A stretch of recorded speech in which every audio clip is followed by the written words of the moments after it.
Sindoor Phase 2. Mara, let me come back to you. The debris of these attacks is in fact being recovered from number of these locations that proves Pakistani attacks. And unlike, as we've been saying, Operation Sindoor, where the response was measured, calibrated and did not target any military installations of Pakistan, Pakistani response has been to target only Indian military establishment, isn't it? And that proof is what India is collecting right now.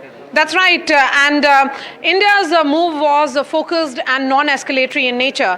And what has happened in the intervening night of 7 and 8, after the Operation Sindoor Part 1, was an attempt made by Pakistan through drones and missiles to target 15 cities in India.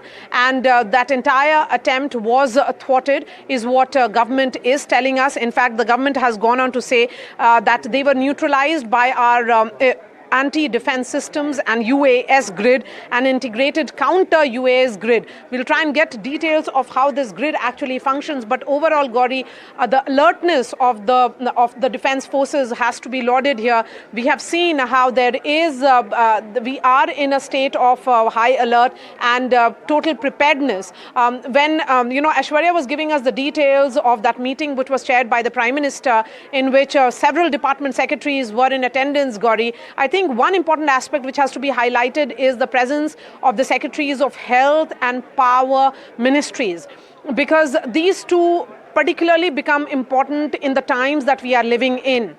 When blackouts exercises were carried out, it was the role of the power ministries which comes in during the course of that drill. And again, the hospitals, if they are on high alert, particularly in the border districts of India, along with along